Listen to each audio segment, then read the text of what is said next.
আপনারা জানেন দেশের চাহিদা পূরণের জন্য বর্তমানে প্রয়োজনীয় সংখ্যক কোরবানির পশু ইতিমধ্যেই দেশীয় খামারগুলোতে মজুদ রয়েছে। সরকারিভাবে মৎস্য ও প্রাণী সম্পদ মন্ত্রণালয়ের তথ্য অনুযায়ী এবছর প্রায় 1 কোটি পশুর চাহিদা রয়েছে। তার মধ্যে প্রায় 2 কোটি গবাদি পশু ইতিমধ্যেই যোগান রয়েছে, অর্থাৎ চাহিদার চেয়েও আমাদের যোগান বেশি।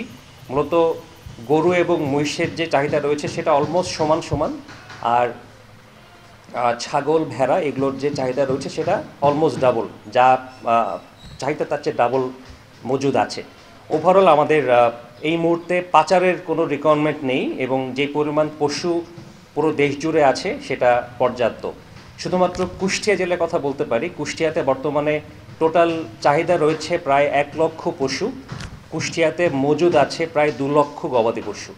মেহেরপুর জেলায় একইভাবে চাহিদা রয়েছে প্রায় 90 লক্ষ পশু, 1,71,000 পশু। তো স্বাভাবিকভাবে আমরা পরিষ্কার বুঝতে পারছি যে কোরবানির পশু নিয়ে আমাদের ঘাটতি নেই, তো সেই হিসাবে পাচারের যৌক্তিকতা অনেকটাই কম। দেশীয় খামারিদের স্বার্থ সংরক্ষণ ও বাজার স্থিতিশীল রাখার লক্ষ্যে বিজিবি ইতিমধ্যেই সীমান্ত এলাকায় গরু চোরাচালান প্রতিরোধে অতিরিক্ত টহল, অস্থায়ী চেকপোস্ট, গোয়েন্দা নজরদারি ও বিশেষ অপারেশন চালু করেছে। একইভাবে ঈদের পর কোরবানির চামড়া যাতে পাচার না হয়ে যায় তা নিশ্চিত করতে বিজিবি সীমান্তে বিশেষ নজরদারির ব্যবস্থা গ্রহণ করেছে। RICL TMX, যুগের পর যুগ স্থাপনা থাকে মজবুত। প্রয়োজনীয় স্থানে ভ্রাম্যমাণ চেকপোস্ট ও মোবাইল টহল মোতায়েন করা হয়েছে। এছাড়া চামড়া পাচার প্রতিরোধে স্থানীয় প্রশাসন ও আইন শৃঙ্খলা রক্ষাকারী বাহিনীর সাথে সমন্বয় করে যৌথ অভিযানের পরিকল্পনা ও প্রস্তুতি সম্পন্ন করা হয়েছে। দেশের জনগণ যেন ঈদের ছুটিতে নিরাপদ ও নির্বিঘ্নভাবে ঈদ উদযাপন করতে পারে সে লক্ষ্যে বিজিবি সীমান্তে সর্বোচ্চ সতর্ক অবস্থানে থেকে দায়িত্ব পালন করবে। এর পাশাপাশি দেশের আইন শৃঙ্খলা রক্ষায় অন্যান্য সংস্থার সাথে আমরা এক হয়ে সম্মিলিতভাবে কাজ করব। সীমান্ত দিয়ে অবৈধ অনুপ্রবেশ তথা পুশিং প্রতিরোধে বিজিবি কঠোর অবস্থানে রয়েছে।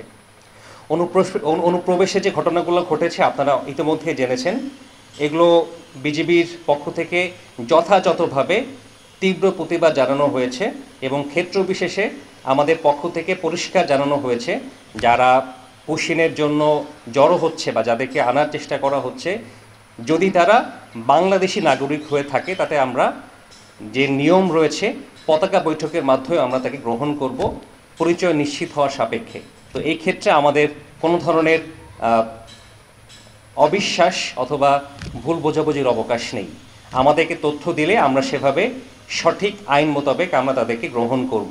বাট কোনোভাবেই পুশিং সীমান্তে অতর্কিতভাবে বা নির্জন স্থানে তাদেরকে ফেলে যাওয়া, যেটা আন্তর্জাতিক আইন বিরুদ্ধ একটি কাজ, এটা আমরা তীব্র প্রতিবাদ জানিয়েছি এবং একইভাবে প্রতিপক্ষ বিএসএফও প্রকারান্তরে তারা জানিয়েছে তারা এইভাবেই পরবর্তীতে অ্যাড্রেস করবে, যদিও তাদের পক্ষ থেকে যেই অফিসিয়াল যে স্বীকৃতি সেটা কখনো আসেনি। বাট আমরা আশাবাদী যে ঘটনাগুলো ঘটেছে আমাদের সীমান্তে, যদিও একটা ঘটনা ঘটেছে, আমাদের কুষ্টিয়া সীমান্তে একটা ঘটনা ঘটেছে, মেহেরপুর এবং ঝিনাইদহ সীমান্তে এই বিষয়ে আছে, বাট সেখানেও একইভাবে আমরা তৎপর আছি। আমি আমার সীমান্তের ক্ষেত্রে বলতে পারি কুষ্টিয়া সীমান্তে যে একটি ঘটনা ঘটেছে তার বিষয়ে আমরা পর্যাপ্ত পদক্ষেপ নিয়েছি এবং আশা করছি ভবিষ্যতে এই ধরনের ঘটনার পুনরাবৃত্তি হবে না।